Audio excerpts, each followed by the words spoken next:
Hi friends, Krishna కేకే 1992 YouTube channel village కల్చర్లో ఈరోజైతే నేను గొల్లపల్లె బుగ్గకైతే వచ్చినాను ఫ్రెండ్స్. ఈ గొల్లపల్లె బుగ్గలో ఇది కొత్త రకం పూలు అయితే ఉన్నాయి. చూడు ఎంత బాగున్నాయో. ఈ చెట్టు మొత్తానికి అంతా కూడా కొత్త రకం పూలే వచ్చినాయి. లోపలికైతే వెళ్దాం ఫ్రెండ్స్. ఈ పూలను చూసుకుంటూ గొల్లపల్లె బుగ్గలకైతే నేను ఎంట్రీ అవుతున్నాను. ఈ ఎంట్రన్స్ ముఖద్వారం ఇది. అప్పట్లోనే ఎంత బాగా కట్టినారు చూడండి, పలకలతోనే నీట్గా పేర్చినారు. ఇక్కడ వచ్చేసి సత్రాలు, అంటే దేవుని పూజ చేసుకొని 1-2 రోజులు ఇక్కడే కేటాయించి స్టే చేసుకొని, అంటే ఎండకు వానకు రాత్రి చలికి అట్లాంటి ఏమి ఇబ్బందులు ఫేస్ చేయకోకుండా ఇక్కడ ఒక చిన్న సత్రం అయితే నిర్మించుకున్నారు. దేవస్థానం దగ్గరికి అయితే వెళ్తున్నాం ఫ్రెండ్స్. చాలా విశాలంగా ఉంది ఇక్కడ. ఈ విశాలమైన ప్రదేశంలో పెళ్ళిళ్ళు, పేరెంటాలు అట్లాంటివి కూడా చేసుకుంటుంటారు ప్రజలు. అక్కడ పార్కు కూడా ఏర్పాటు చేసుకున్నారు. ఇన్ని రోజుల నుంచి నేను అనుకుంటున్నాను ఫ్రెండ్స్, చాలా రోజుల నుంచి ఇక్కడ వద్దాం అనుకున్నా. ఈ గొల్లపల్లె బుగ్గకైతే ఇదే ఫస్ట్ టైం రావడము. గొల్లపల్లె బుగ్గ శివాలయం ఎలా ఉందనేది నేను మీకు చూపిస్తాను. నేను కూడా ఫస్ట్ టైం వెళ్తున్నాను. ఇక్కడ ఏమేమి ఉన్నాయనేది కూడా అన్నీ ఒకసారి వెరిఫై చేస్తే మనకు కూడా ఐడియా. గొల్లపల్లె బుగ్గ శివాలయంకి అయితే వచ్చేసినాం ఫ్రెండ్స్. ఇది లోపల ఒక కోనేరు అయితే ఉంది. మొత్తం అంతా గడి లొకేషన్ కూడా మీకు అంతా చూపిస్తాను. ఇదంతా విశాలమైన ప్రదేశం ఉంది కాబట్టి ఏమైనా ఫంక్షన్స్ చేసుకోవడానికి చాలా ఉపయోగకరంగా ఉంటుంది. ఇక్కడ నుండి నేను ఇక్కడ చెప్పులు వదిలేసి కింద ఆంజనేయ స్వామి ఉన్నాడు. ఫస్ట్ ఆంజనేయ స్వామి కాదు, ఆంజనేయ స్వామి లాగానే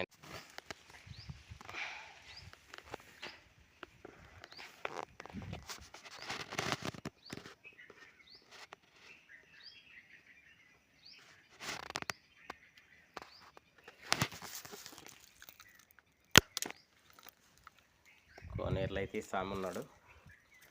ఇక్కడ నుండి కోనేరు శివుడు ఉన్నాడు. శివయ్యను కూడా మీకు చూపిస్తా. గుడిలోకి వెళ్ళింటే బాగుండు. ఇక్కడ కూడా చూద్దాం.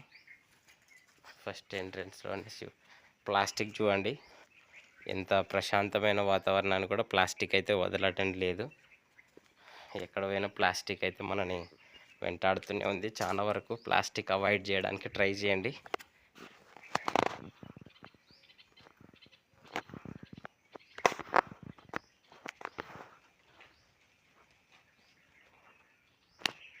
కోనేరులో మధ్యన కట్టగట్టి శివయ్యనైతే ప్రతిష్ఠించినారు.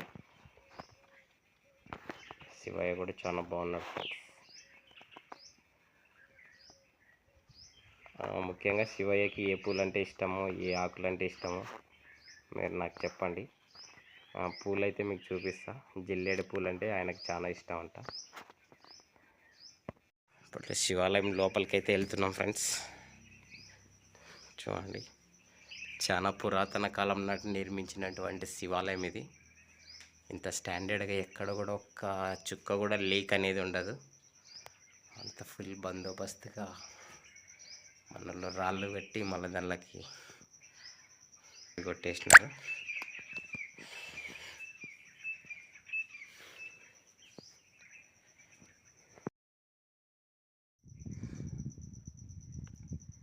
ఈయననే గొల్లపల్లె బుగ్గలో ఉన్నటువంటి స్వామి.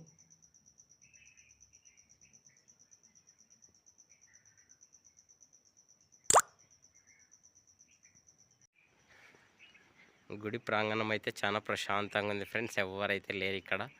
కేవలం నేను ఒక్కని మాత్రమే ఈ దేవాలయాన్ని దర్శించుకోవడం జరుగుతుంది.